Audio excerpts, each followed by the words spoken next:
আমল হলো দুই প্রকার। এমন কিছু আমল আছে যেগুলো মানুষ যতদিন বেঁচে থাকে ততক্ষণ পর্যন্ত সে আমলগুলো সৎকর্মগুলো করলে পারে মানুষ নেকি পেতে থাকে।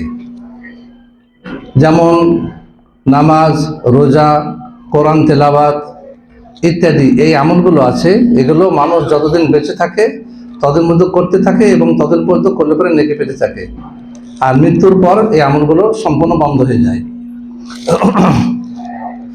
আর এমন কিছু আমল আছে যেগুলো মানুষ জীবিত অবস্থায় করে, মৃত্যুর পরও কিয়ামত পর্যন্ত যতদিন বারজাখী জীবনে যতদিন থাকবে, কবরে যতদিন থাকবে ততদিন পর্যন্ত সে তার আমল নামায় সে তার কবরে বসেও তার নেকি পেতে থাকে।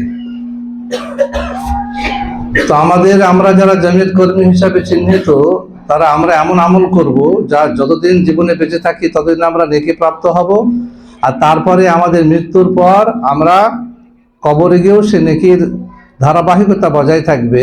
সেই আমলগুলো আমাদের মধ্যে যাতে সঞ্চারিত থাকে, সঞ্চারণশীল থাকে, সেটাই হলো আমাদের একমাত্র লক্ষ্য এবং উদ্দেশ্য। তো যে আমলগুলো মানুষ জীবিত অবস্থাতেও পেতে থাকে এবং মৃত্যুর পরেও তার ধারাবাহিকতা অব্যাহত থাকে, সে আমলগুলোর মধ্যে আমরা সহিহ মুসলিমের একটা হাদিসের কথা খুব ভালো করে জানি, প্রচুর বহুল শ্রুত কথা, যে রাসূল সাল্লাল্লাহু আলাইহি ওয়াসাল্লাম বলেছেন, ইযা মাতাল ইনসানু ইনকাতা আনহু আমালুহু ইল্লা মিন সালাসা আও সাদাকাতিন জারিয়াতিন আও ইলমিন ইউনতাফা বিহি আও ওয়ালাদিন সালিহিন ইয়াদউ লাহু। অর্থাৎ মানুষ মারা যাওয়ার সঙ্গে সঙ্গে সমস্ত তার সৎকর্ম, সৎ আমল বন্ধ হয়ে যায়। তিনটি আমল যদি থাকে, তিনটি কাজ যদি থাকে, তো ধারাবাহিকতা তার অব্যাহত থাকে। তার মধ্যে একটা হলো সাদকায়ে জারিয়া, অর্থাৎ এই যেমন আমরা যেখানে বসে আছি, এই সমস্ত বিল্ডিং, এই সমস্ত মাদ্রাসা যারা করেছেন, এখানে এটা যতদিন ধরে এটা চালু থাকবে, যারা এতে সহযোগিতা করেছেন, যারা এখানে শ্রম দিয়েছেন, টাকা দিয়েছেন, পয়সা দিয়েছেন, মেধা লাগিয়েছেন, তারা কিয়ামত পর্যন্ত যতদিন বারজাখী জীবনে থাকবেন তারা ততদিন পর্যন্ত তার আমল পেতেই থাকবেন। তারপর বলছে আও ইলমিন ইউনতাফা বিহি, এমন কিছু বিদ্যা, এমন কিছু বইপত্র লিখে যাওয়া, এমন কিছু বক্তব্য, এমন কিছু ব্যবস্থাপনা রেখে যাওয়া যাতে তার মরে যাওয়ার পরও যারা পৃথিবীতে থাকবে তারা উপকৃত হবে, সে একটি আমল। আর আও ওয়ালাদিন সালিহিন ইয়াদউ লাহু, আর যদি নেক্সট সন্তান রেখে যাওয়া যায়, যারা তার পিতামাতার মৃত্যুর পরে তার পিতামাতার জন্য সময়ে সময়ে যারা দোয়া করতে থাকবে। তো বিস্তারিত ব্যাখ্যার দরকার নেই, এটা আমাদের খুবই জানাশোনা যে এই তিনটি আমলে আমরা দেখেছি যে মানুষ মৃত্যুর পরও তার আমলগুলো পেতে থাকে। আমি এর বাইরেও আরও কিছু চিন্তা ভাবনা আছে, সে চিন্তা ভাবনাগুলোর কথাগুলো বলবো, যা দিয়ে একজন মানুষ চিরস্থায়ী আমল পেতে থাকে। আর সে আমলগুলো শুধু আমাদের নয়, নবী রাসূল যারা, তারাও সে আমলগুলো করে আমাদের দেখিয়েছেন সে আমলগুলো কিভাবে করতে হয়। তার মধ্যে আজকের আলোচনার প্রথম কথা হলো সহিহুল বুখারীর 624 নম্বর একটা হাদিস।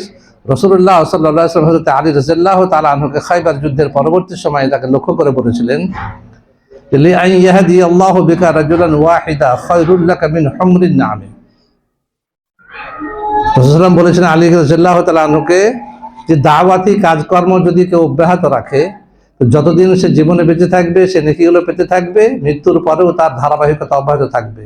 ভাষাটা হলো সহিহুল বুখারীর ভাষাটা হলো লি আন ইয়াহদি আল্লাহু বিকা রাজুলান ওয়াহিদা। হে আলী রাদিয়াল্লাহু তাআলা আনহু, তুমি যদি কোনো একজন মানুষকেও যদি সঠিক পথের দিশা দেখানোর জন্য প্রচেষ্টা দেখাও, একজন মানুষও যদি হয় যে তোমার সঠিক কথাগুলো শুনে তার জীবনের পরিবর্তন ঘটেছে, মদ খাওয়া ছেড়েছে, বিড়ি খাওয়া ছেড়েছে, গাঁজা খাওয়া ছেড়েছে, সত্যবাদিতা অবলম্বন করেছে, মিথ্যে কথা ছেড়েছে, তার হারাম উপার্জন ছিল সেগুলোকে পরিত্যাগ করেছে, করে সঠিক পথে আসার চেষ্টা করেছে, এরকম যদি একজনও হয়, লক্ষ মানুষকে টার্গেট করে লাভ নেই, একজনও যদি হয়, খায়রুল লাকা মিন হুমরিন নাম, তাহলে তুমি জেনে রাখো একটা লাল উট দান করার চাইতেও সেটা শ্রেয়, সেটা উত্তম।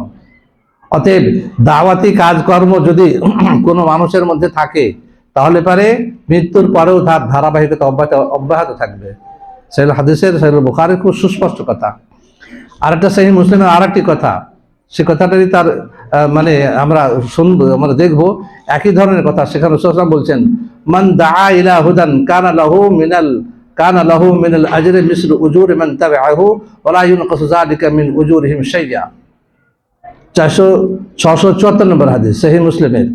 রাসূল সাল্লাল্লাহু আলাইহি ওয়াসাল্লাম বলছেন, কোনো মানুষ যদি কোনো মানুষকে হিদায়াতের পথে, কোরআন ও সহিহ সুন্নাহ, নির্ভেজাল কোরআন ও সহিহ সুন্নাহর পথে যদি কোনো মানুষ আহ্বান জানায়, তাহলে তার আহ্বানে কোনো মানুষ যদি সাড়া দেয়, তাহলে আহ্বানকারী এবং আমলকারী দুজনের নেকি সমান করা হবে, কারো নেকি কারো থেকে কম করা হবে না। অর্থাৎ এখানেও দেখা যাচ্ছে যে দাওয়াত ও তাবলীগের কাজটা, তার মধ্যে আমরা অতিরিক্ত দেখব যে দাওয়াত ও তাবলীগের কাজের সঙ্গে যারা যুক্ত থাকে তারা তারা মৃত্যুর পরও তাদের এই নেকির ধারাবাহিকতা কিন্তু অব্যাহত থাকবে, চলতেই থাকবে। আমরা কোরআন মাজিদটা পড়েছি সূরা মুজাম্মিল ৭৩ নম্বর সূরা ২০ নম্বর আয়াত, অর্থাৎ শেষ আয়াতের শেষাংশ। সেখানে আল্লাহ তাআলা বলছেন, ওমা তুকাদ্দিমু লিআনফুসিকুম মিন খায়রিন তাজিদুহু ইনদাল্লাহ ওয়া খায়রান ওয়া আযমা আজরা। আল্লাহ তাআলা বলছেন, তোমরা যা কিছু সৎকর্ম, ওখানে কিছু বলছে হাতে ইশারা করে নাকি সাউন্ড তো কমে যাওয়া হলো। আল্লাহ তাআলা বলছেন, তোমরা যা কিছু সৎকর্ম অগ্রিম পাঠাবে, তোমরা যদি কোনো সৎকর্ম যা কিছু অগ্রিম পাঠাবে, তাজিদুহু ইনদাল্লাহ, তাহলে তার মর্যাদা তোমরা আল্লাহ তাআলার কাছে পাবে।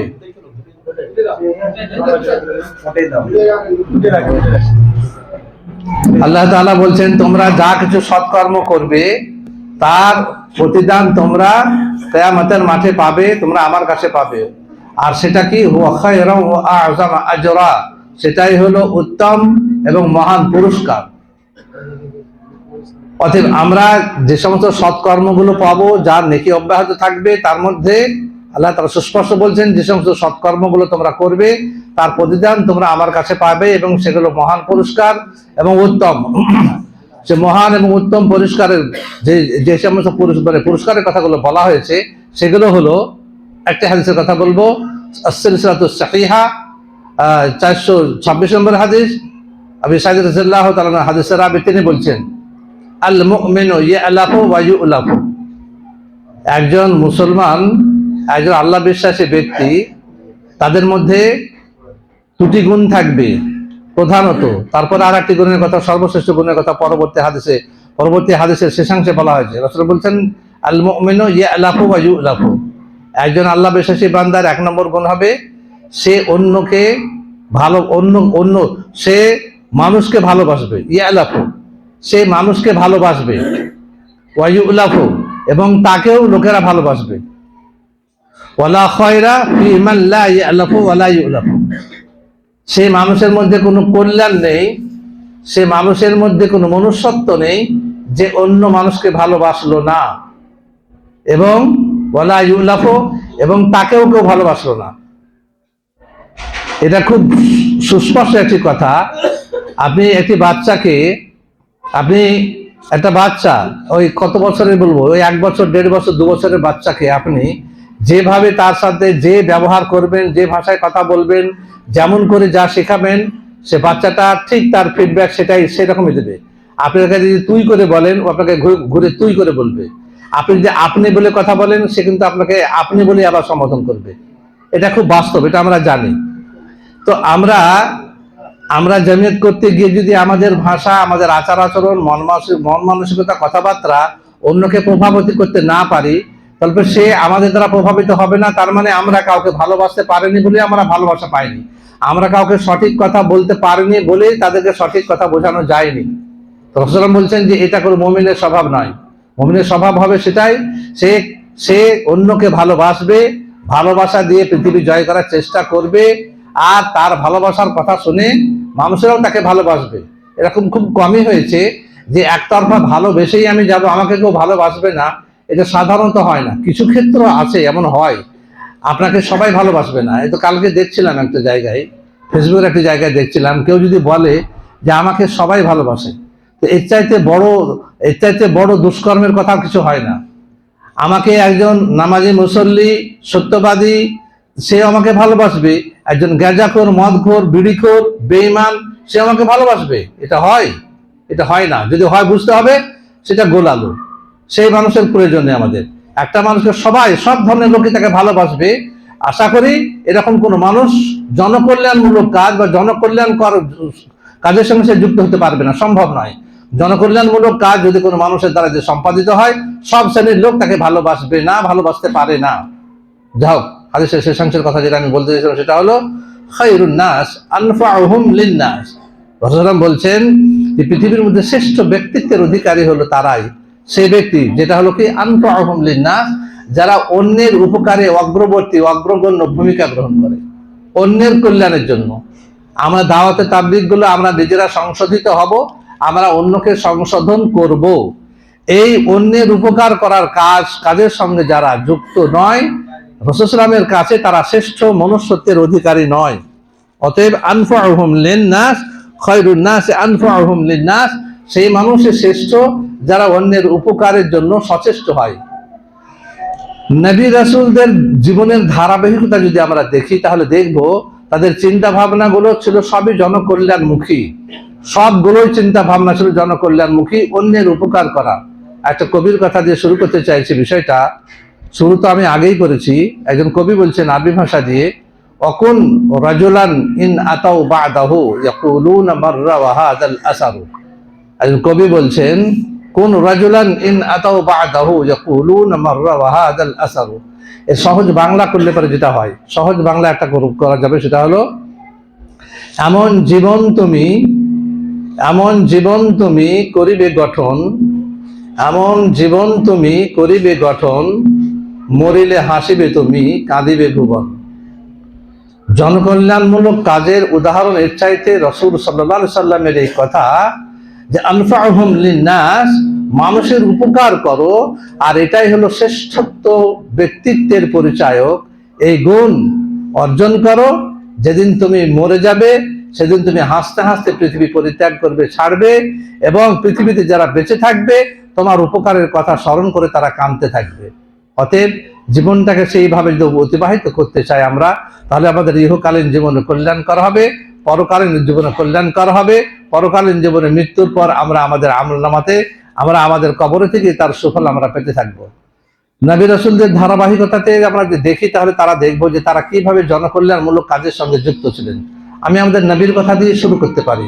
রাসূল সাল্লাল্লাহু আলাইহি ওয়াসাল্লাম, আমরা জানি যে সহিহুল বুখারীর হাদিসে কাইফা কানা বাদুল ওয়াহিলা রাসূলুল্লাহ সাল্লাল্লাহু আলাইহি ওয়াসাল্লাম, আল্লাহ রাসূলের কাছে কিভাবে ওয়াহির প্রারম্ভিকতা শুরু হয়েছিল, কিভাবে আরম্ভ হয়েছিল, সেদের লম্বা বিস্তারিত হাদিস আছে। খুব সংক্ষিপ্তভাবে আমি বলবো যে রাসূলুল্লাহ সাল্লাল্লাহু আলাইহি ওয়াসাল্লামের কথা যেটা আছে কি, আয়েশা রাদিয়াল্লাহু তাআলা বলছেন, হযরত খাদিজা রাদিয়াল্লাহু তাআলা বলছেন ওয়া কানা ইয়াতি বিগারি হিরাইন, তিনি গারে হেরাতে তিনি একাকিত্ব অর্জন করতে একাকিত্ব অবলম্বন করতেন।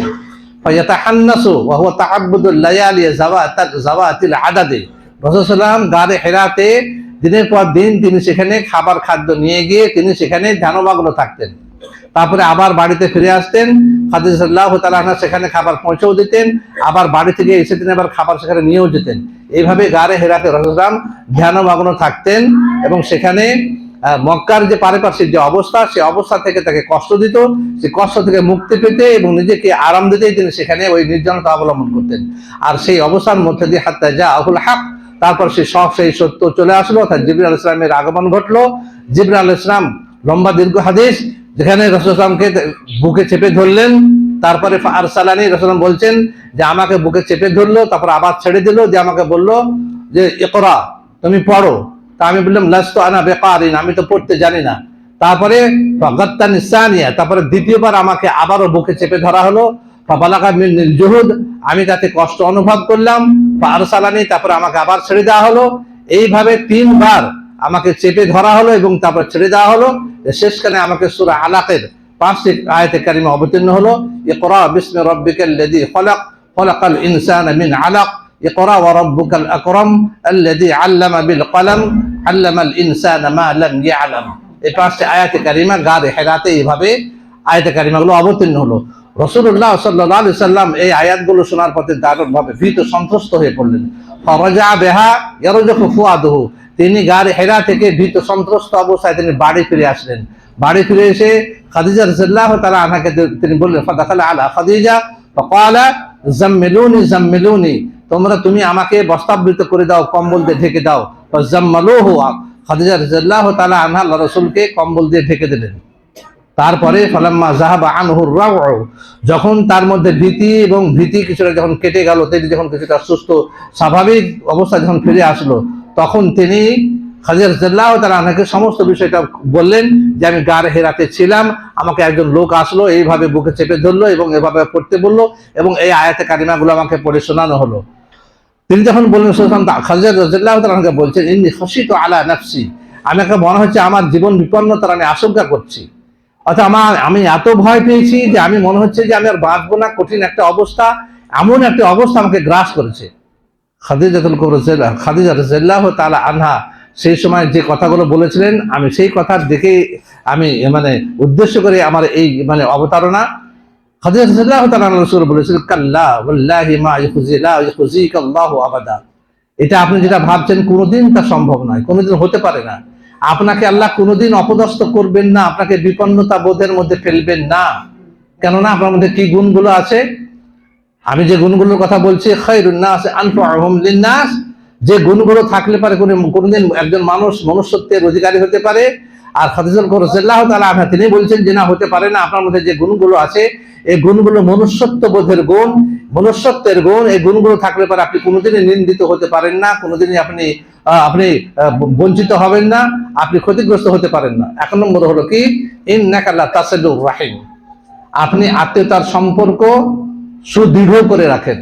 অর্থাৎ আত্মীয়তার সম্পর্ক, রক্ত সম্পর্কীয় যাদের সাথে আপনার সম্পর্ক, তারা ইসলাম গ্রহণ না করলেও তাদের সাথে যেভাবে আত্মীয়তার সম্পর্ক আপনি বজায় রাখেন, এটা অনেকের মধ্যে দেখা যায় না। এটা আপনার মধ্যে আপনি বিরলতম তার দৃষ্টান্ত। অতএব আত্মীয়তার সুসম্পর্ক, দৃঢ় বন্ধনে আপনি যেমন দৃঢ় প্রতিজ্ঞ, এই গুণ যাদের মধ্যে থাকে, আল্লাহ তাআলা তাকে লাঞ্ছিত করেন না, তাকে অপদস্থ করেন না। 1 নম্বর গুণ। 2 নম্বর গুণ হলো তাহমিলুল কাল্লা, আর আপনি অসহায়দের কষ্টের বোঝা লাঘব করেন। যারা দিনপাত করতে গিয়ে যারা কষ্ট পায়, যারা সামাজিক জীবনে, পারিবারিক জীবনে বিভিন্ন কষ্টের মধ্যে থাকে, তাদের কষ্টের লাঘব আপনি করেন। অর্থাৎ তাদেরকে কথাবার্তা দিয়ে, সান্ত্বনা দিয়ে, তাদেরকে বিভিন্ন ভাবে আপনি সমাজে বেঁচে থাকার উপযোগিতার কথা তাদেরকে আপনি বোঝান।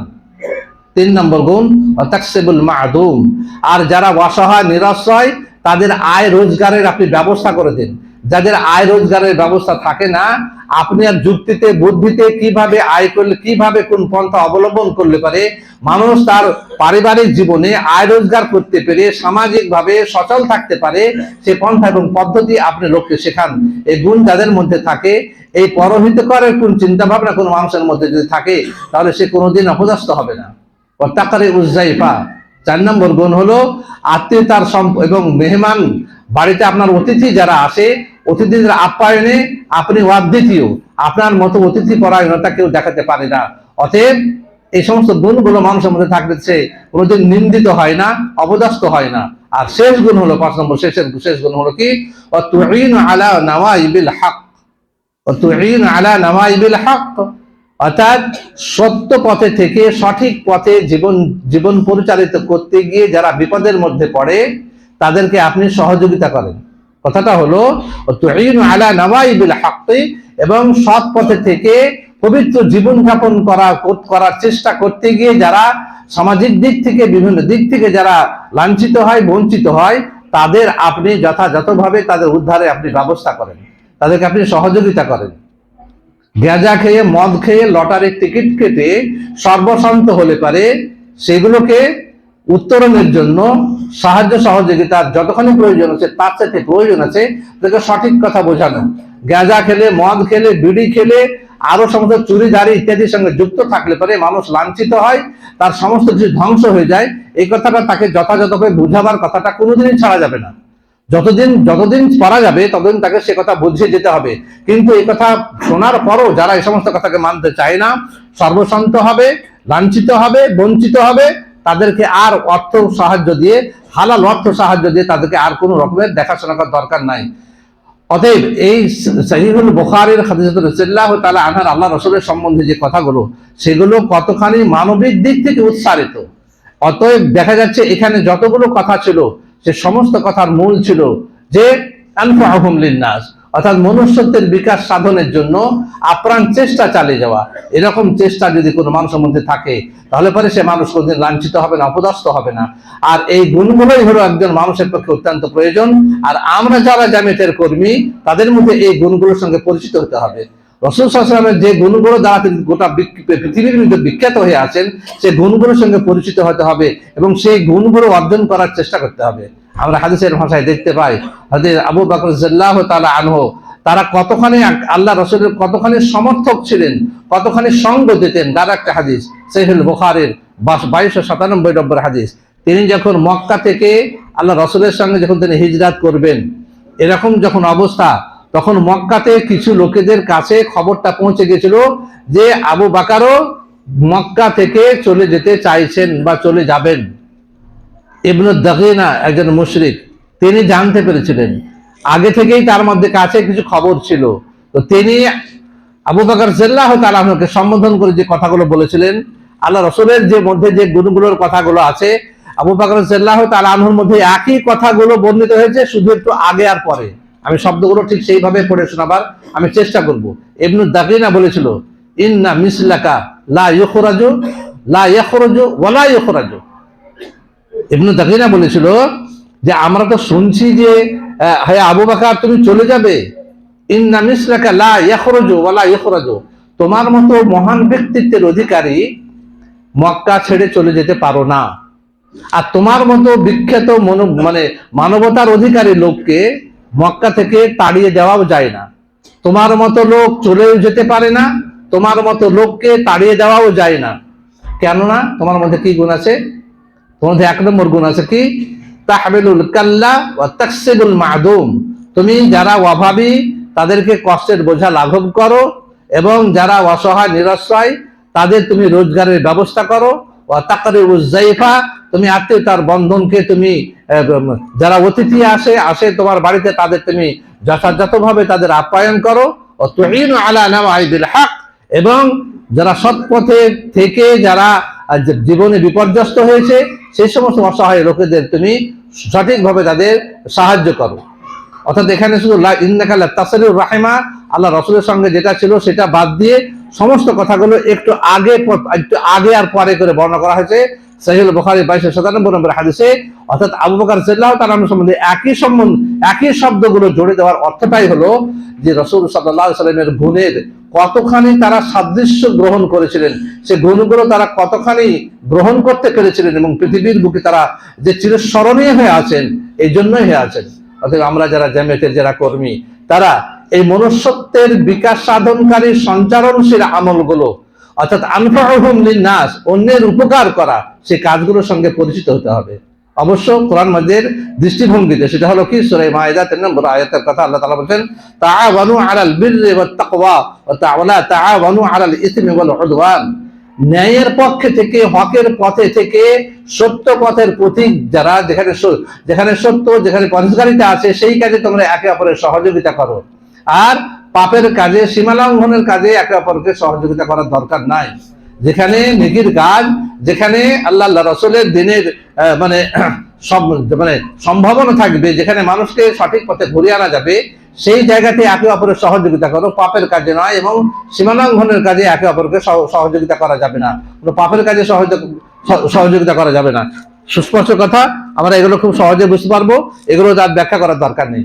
তো কথাটা হলো যে আমরা যদি মনুষ্যত্বের অধিকারী আমরা যদি হই, এবং এই গুণ দ্বারা যদি আমরা পৃথিবীতে আমরা যদি নিজেকে যদি প্রতিষ্ঠিত করতে পারি, এবং আমাদের এই দাওয়াতের কাজগুলোকে যদি আমরা আরো অগ্রগামী করতে পারি, এবং তাহলে পরে এই গুণগুলোর সঙ্গে আমাদের পরিচিত হতে হবে, এবং এই গুণের সঙ্গে পরিচিত হওয়ার সঙ্গে সঙ্গে আমাদের এই চিন্তা ভাবনাগুলোকে আমাদের মনের মধ্যে রাখতে হবে। আর নবী রাসূলদের এই কাজগুলো শুধু আমাদের শেষেরই নয়, এই গুণগুলো সমস্ত নবী রাসূলদের মধ্যেই ছিল। আমরা ইউসুফ আলাইহিস সালামের কথা জানি, যেখানে কোরআনের সূরা ইউসুফ নামক একটা সূরা আছে, 12 নম্বর সূরার 111টি আয়াতের মধ্যে প্রায় 99টি আয়াত শুধু ইউসুফ আলাইহিস সালাম সম্বন্ধে বলা হয়েছে। বিশাল বড় ঘটনা। আমি সংক্ষেপে খালি ইউসুফ আলাইহিস সালামের শুধু জনহিতকর একটি কাজের কথা উল্লেখ করব। আমরা জানি তিনি এক স্বপ্ন দেখেছিলেন, স্বপ্নের কথা তার বাপকে বলেছিলেন, ইন্নী রাআইতু আহাদা আশারা কাওকাবান ওয়াশ-শামসা ওয়াল কামার, 11টি নক্ষত্র এবং চন্দ্র সূর্য আমাকে সাজদা করছে। তার বাপ বলেছিলেন, সবে এই স্বপ্নটি তোমার ছেলে ভাইদের মধ্যে বলো না, বললে পরে সমস্যা হবে। যে কারণে যেভাবেই হোক ভাইরা সেই স্বপ্নের এই কথাগুলো জেনে গিয়েছিল। স্বাভাবিকভাবে তারা সহোদর ভাই ছিল না, তারা আরো যে সমস্ত 10-11টা ভাই ছিল ইউসুফ এবং বেনিয়ামিন ছাড়া, তারা এই স্বপ্নের সব কথা জেনে গিয়ে তার প্রতি মানে অবিচার শুরু করেছে। এটা আমরা সবাই খুব ভালো করে জানি। তাকে তার বাপের স্নেহ থেকে বঞ্চিত করতে এবং নিজেরা তার বাপের কাছে পরিচিত হতে তারা ইউসুফ আলাইহিস সালামকে তার বাপের কাছে ফুসলে নিয়ে গিয়ে বড় ভাইতে তারা অন্যান্য ভাইরা তো ভেবেছিল তাকে মেরেই ফেলে দিবে। বড় ভাইয়ের পরামর্শ ছিল না, তাকে মারা হবে না, বরং এমন এক জায়গায় এমন এক নির্জন কূপে ফেলে দাও, অনেক লোক তাকে নিয়ে গিয়ে অন্য কোথাও ফেলে দিবে, অন্য কোথাও নিয়ে যাবে, ঝামেলা চুকে যাবে। এইভাবেই তাকে নির্জন কূপে ফেলে দেওয়া হয়েছিল। সেখান থেকে তিনি উঠে আজিজে মিসরের দরবারে গিয়ে হাজির হলেন, তাকে সেখানে কিনে নেওয়া হলো, সেখানে তিনি মানুষ হতে লাগলেন। সেখানে আজিজে মিসরের স্ত্রী জোলাইখা তাকে প্রবঞ্চনা দিয়ে, কুমন্ত্রণা দিয়ে প্রতারণা করে তাকে পথভ্রষ্ট করতে চেয়েছিল। সেখানে তিনি পথভ্রষ্ট হননি।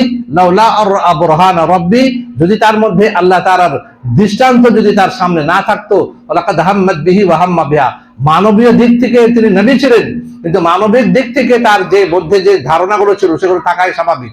লাকাদ হাম্মাত বিহি, জোলাইখা যেমন তাকে বিভ্রান্ত করতে চেয়েছিল, ওয়া হাম্মা বিহা, ইউসুফ আলাইহিস সালামও সেদিকে আকর্ষণ হতে চাইছিলেন। লাউলা বুরহান রাব্বি, যদি আল্লাহর পক্ষ থেকে সুস্পষ্ট তার নির্দেশনা যদি তার মধ্যে না থাকতো, অর্থাৎ সুস্পষ্ট আল্লাহ তার কাছে নির্দেশনা ছিল এগুলো হারাম কাজ, এগুলো মানুষকে জঘন্যতম আচরণের মধ্যে নিয়ে যায়, মনুষ্যত্বের বিকাশ এখানে ঘটে না, মনুষ্যত্বের এখানে কলঙ্ক হয়। অতএব সেই ধারণা থাকার ফলে তিনি সেখানে আর প্রতারিত হননি, সেখান থেকে তিনি উদ্ধার পেয়েছিলেন। যাই হোক, অবস্থার পরিপ্রেক্ষিতে সুম্মা বাদা লাহুম মিন বা'দি মা রাউল আয়াতা ইয়াসজুরুনহু হাত্তা হিন, ঘটনাক্রমে এমন একটা অবস্থা হয়েছিল যে ইউসুফ আলাইহিস সালামের সততা নিয়ে কোনো প্রশ্ন ছিল না, কিন্তু আজিজে মিসর রাজ্জান বিন ওয়ালিদ বুঝেছিলেন যে তার স্ত্রীর মানে খপ্পর থেকে, তার প্রতারণা থেকে মুক্ত রাখতে গেলে ইউসুফকে একটু আলাদা করে রাখতে হবে। সুম্মা বাদা লাহুম মিন বা'দি মা রাউল আয়াত, এমন কিছু নিদর্শন তিনি দেখেছিলেন যে ইউসুফ আলাইহিস সালামকে মুক্ত রাখতে গেলে পরে ওকে জেলখানায় ওখানে ভালো হবে। অতএব ইউসুফ আলাইহিস সালাম বিজা সেনিন বলতে গেলে 3 থেকে 7 বছর বা 9 বছর বোঝায়। যাই হোক, মোটামুটি 7 বছর ভাবে তাকে জেলখানাতে ভরে দেওয়া হলো। জেলখানাতে থেকে জেলখানার কিছু সঙ্গী ছিল, ওলামা দাখালা মাআহু সিজনা ফাতায়ান, ইউসুফ আলাইহিস সালামের সঙ্গে আরো 2 জন কয়েদি গেছিল, যারা স্বপ্ন দেখেছিল। সেই 2 জন স্বপ্নে তাবির তিনি করেছিলেন। সে স্বপ্নে তাবিরে একজন বেকসুর খালাস পেয়েছিল আর একজনের তাকে শুলে দেওয়া হয়েছিল। তো যে বেকসুর খালাস পেয়েছিল তাকে বলেছিল যে তুমি তো খালাস পেয়ে মুক্তি পেয়ে যাবে, তুমি বেরিয়ে গেলে পরে জেলখানা থেকে বেরিয়ে গেলে পরে রাজাকে আমার কাছে আমার কথা বলো, আমাকে এখানে অন্যায় ভাবে এখানে জেলে ভরে রাখা হয়েছে। সে গিয়েছিল, সে কিন্তু গিয়ে কিন্তু ভুলে গিয়েছিল, তার মনে ছিল না। ইতিমধ্যে হলো কি, বাদশাহ নিজে একটি স্বপ্ন দেখলেন। স্বপ্ন দেখার পরে সেই স্বপ্নের কথা তিনি রাজ দরবারে প্রকাশ করলেন। وقال الملك إني أرى 7 بقرات سمان يأكلهن 7 عجاف। স্বপ্নটা হলো এটাই যে তিনি স্বপ্ন দেখলেন, রাজ দরবারে এসে বললেন যে 7টা হৃষ্টপুষ্ট গাভীকে খেয়ে ফেলছে 7টা শীর্ণকায় গাভী, ওয়াসাবুর ইজাব ওয়াসাবউ সুমবুলাতিন খুজর, আর 7টি তাজা শীষ এবং 7টি শুষ্ক শীষ। এই স্বপ্নের কথা যখন তিনি রাজ দরবার প্রকাশ করলেন, তখন তারা বলল ক্বালু আদগাতু আহলাম ওয়া মা নাহনু বিতা'বিলিল আহলামি বিআলামিন, এই সমস্ত অর্থহীন স্বপ্ন আর অর্থহীন স্বপ্নের বিষয়ে আমরা অভিজ্ঞ নই। এই কথা যখন সেই জেলখানা থেকে মুক্তি পাওয়া সভাসদ সে এটা যখন শুনলো, তখন সে কিন্তু বললো যে থামো থামো থামো, তোমরা থামো, আমি একজন জেলে এমন একজন লোক আছে যে স্বপ্ন তাবির করতে পারে খুব ভালো, আমি তার কাছে যাই, গিয়ে আমি জিজ্ঞাসা করি এই স্বপ্নের অর্থ কি হতে পারে। তিনি গেলেন ইউসুফ আলাইহিস সালামের কাছে, তিনি গিয়ে বললেন যে আমাদের রাজা এইভাবে স্বপ্ন দেখেছে যে 7টি শীর্ণকায় গাভী মোটা তাজা 7টি গাভীকে খেয়ে ফেলছে, আর 7টি সবুজ শীষ আর 7টি শুকনো শীষ। এইরকম একটা স্বপ্ন যার অর্থ কেউ করতে পারছে না। আমি জানি যদি আপনি স্বপ্নের আপনাকে ইনকুনতুম ইয়াতা আবরুন, আমি জানি যে আপনি স্বপ্নে তাবির করতে পারেন, এই স্বপ্নের কথা আপনাকে আমাকে বলতে হবে। তো তিনি তার সামনে স্বপ্নের তাবিরটা বলেছিলেন, সেটা হলো কি, قال تزرعون 7 سنين دأبا فما حصدتم فذروه في سنبله إلا قليل مما تأكلون। তিনি বললেন যে প্রথম 7 বছর, আজকের পর থেকে নিয়ে প্রথম 7 বছরের মধ্যে প্রথমে প্রচুর ফসল পানি উৎপন্ন হবে। সে প্রথম বছরের ফসল যা তোমরা খাবে তা খাবে, তারপরে উদ্বৃত্ত ফসল গোডাউনে সংরক্ষণ করে রাখতে হবে। আর কি করতে হবে, আর শীষগুলো যখন গোডাউনে সংরক্ষণ করবে, শীষ সহ তোমাদেরকে গোডাউনের মধ্যে সেগুলোকে রাখতে হবে। তারপর কি, সুম্মা ইয়াতি মিন বা'দি সাব'in শিদাদিন ইয়াকুলনা মা কাদ্দামতুম লাহুন্না ইল্লা ক্বালিলাম মিম্মা তুহসানুন।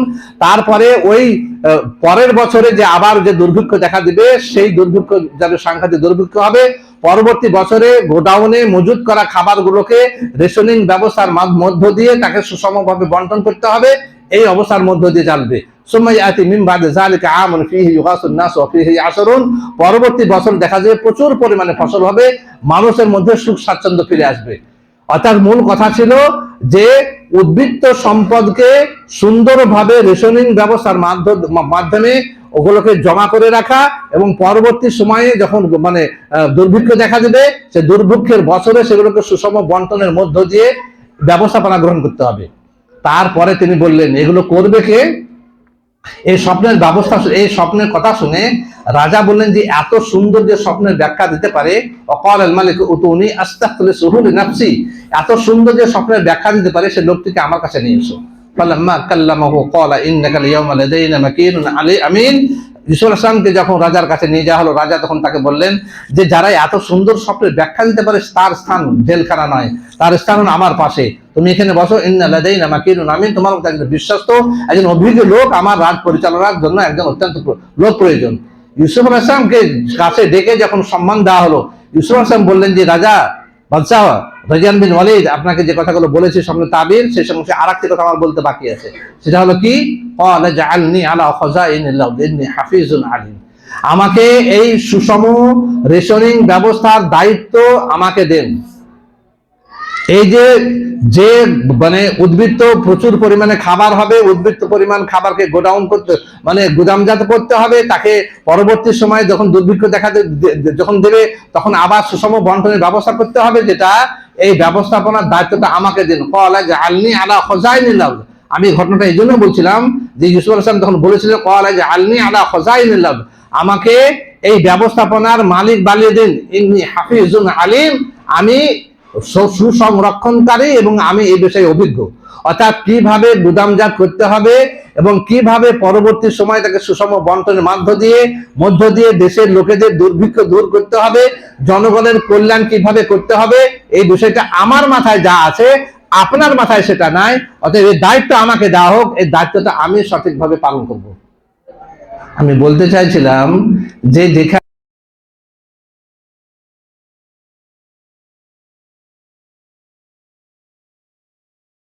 তিনি কতখানি ভেবেছিলেন, জেল থেকে মুক্তি তো পেলেন না, তাকে তো নিয়ে আসা হলো স্বপ্নের ব্যাখ্যা দেওয়ার জন্য। পরবর্তীকালে তো তার সততা নিয়ে প্রশ্ন তোলা হয়েছিল, সেখানে পরিষ্কারভাবে সুলেখা বলেছিল আনা রাওয়াতুহু আন নাফসিহি ফাস্তাসাম, আনা রাওয়াতুহু আন নাফসি, তিনি বলেছিলেন যে এটা আমি করেছিলাম, ওটা ইউসুফের কোনো দোষ ছিল না, ও মধ্যে কোনো সমস্যা ছিল না, ওর মধ্যে কোনো অন্যায় ছিল না, সে কোনো অন্যায় করেনি, আমি তাকে বুঝতেছিলাম, আমি তাকে প্রতারিত করার আমি ব্যবস্থা করেছিলাম, ওর মধ্যে কোনো ত্রুটি ছিল না। যে লোকটি জেল খাটলো 7 বছর, সেই লোকটি তার সেই দেশের কল্যাণের জন্য তিনি বললেন এই দায়িত্ব আমাকে অর্পণ করবো, এই দায়িত্বের ভার আমি নিজে কাঁধে নিয়ে আমি এই কাজটা করব। অতএব আমরা যারা জামিয়াত কর্মী আছি, কোনো লোকের বাড়িতে হোক, কোনো পাড়াতে হোক, কোনো জায়গাতে হোক, কোনো জায়গাতে কোরআন সহিহ সুন্নাহ বহির্ভূত কোনো ব্যবস্থাপনা আছে, সেই জায়গাতে আপনি যান, ঠান্ডা মাথায় সেখানে বলুন যে ব্যবস্থাপনা চলছে, যে সুদের কারবার চলছে, যে হারামি কারবার চলছে, এই হারামি কারবার থেকে তোমরা মুক্ত হও। আমাদের খুব অল্প সাধ্যে উপার্জিত সাদাকাতুল ফিতর আছে, খুব অল্প সাধ্যে অল্প কষ্টে উপার্জিত সম্পদ আছে আমাদের কাছে যাকাত, খুব অল্প কষ্টে উপার্জিত সম্পদ আছে কোরবানি মাল ইত্যাদি। এই মালগুলোকে আমরা যথাযথভাবে যেভাবে কালেকশন করতে পারি, প্রকৃতভাবে কোনো সমাজকে, কোনো মানুষকে, অসহায় নিরাশ্রয় কোনো লোককে তার কাঙ্ক্ষিত লক্ষ্যে পৌঁছানোর জন্য, তাকে সুপ্রতিষ্ঠিত করার জন্য এই সম্পদ দিয়ে আমরা কোনো ব্যবস্থাপনা গ্রহণ করব। সেই ব্যবস্থাপনা গ্রহণ করুন, তাদের কাছে যান, তাদের কাছে বোঝান, তাদের কাছে বলুন এই ব্যবস্থাপনা তোমরা বাদ দাও, আমাদের কাছে হালাল যে সম্পদ আছে সেই হালাল সম্পদ দিয়ে তোমার জীবন জীবিকার আমরা ব্যবস্থা করব। আমাদের মধ্যে সেই সমস্যাটা এখন অনেক জায়গায় থেকে গেছে, প্রচুর লক্ষ লক্ষ টাকা আমাদের কাছে 10 টাকা 5 টাকা 20 টাকা করে আমরা দিয়ে শেষ করে দিই, কিন্তু সুষম বন্টনের ব্যবস্থা যদি আমরা করতে পারতাম, ইউসুফ আলাইহিস সালাম যেভাবে সুষম বন্টন ব্যবস্থার মধ্য দিয়ে গোটা একটি রাষ্ট্রকে তিনি নিয়ন্ত্রণ করেছিলেন, তাহলে আমরাও আমাদের উৎপাদিত যাকাতুল ফিতর, তারপরে সাদাকাতুল ফিতর, তারপরে কুরবানির টাকা ইত্যাদি দিয়ে আমরা কিন্তু এই ব্যবস্থাপনা আমরা যথাযথ করতে পারি। শুধু আমাদের দরকার আন্তরিকতা। আরেকটা কথা, রাষ্ট্রীয়ভাবে তিনি এটা করেছিলেন, এখানে কিন্তু কোনো মুসলিম বা অমুসলিম এটা কিন্তু নয়, তার রাজ্যের মধ্যে, মিশরের মধ্যে যে শ্রেণীর লোক ছিল সামগ্রিকভাবে সমস্ত মানুষের জন্য তিনি সার্বিক চিন্তা ভাবনা করেছিলেন। অতএব আসুন জনকল্যাণ তার কাজের মধ্যে এই চিন্তা ভাবনাগুলো আমরা যত রাখবো এবং যত করবো আমরা তত অগ্রগামী হব, আল্লাহর পক্ষ থেকে আমরা সাহায্য প্রাপ্ত হবো। সামনে আমরা আর দু চারটি কথা বলবো, আমার সময়ের কতটুকু সময় হয়ে এসেছে। সংক্ষিপ্তভাবে বলবো, মুসা আলাইহিস সালামের জনকল্যাণমূলক কাজের উদাহরণ কোরআনে যেরকম প্রচুর কথা আছে, তার মধ্যে উল্লেখযোগ্য হলো মুসা আলাইহিস সালাম তিনি তার সাম্রাজ্যের মধ্যে দেখেছিলেন যে তৃপ্তি নামক একটা সম্প্রদায় ছিল, আর ছিল মুসা সম্প্রদায়ের লোক। তো তৃপ্তির লোকেরা সবসময় অত্যাচারী ছিল। তো মুসা আলাইহিস সালামের দলের লোকের সঙ্গে এক তৃপ্তির একটু ঝগড়া ঝামেলা হয়, এবং যে তৃপ্তি লোকটি অর্থাৎ মুসা আলাইহিস সালামের শত্রু পক্ষের যে লোক, সে লোকটি মুসলমানের লোকের উপর আপনি আদব হয়ে সেই লোকটির একজন মুসলমানের প্রতি বা মুসা আলাইহিস সালামের সমর্থকের প্রতি সে বাড়াবাড়ি করছিল। এই অবস্থা মুসা আলাইহিস সালাম দেখে সহ্য করতে না পেরে সেই লোকটিকে ধরে তিনি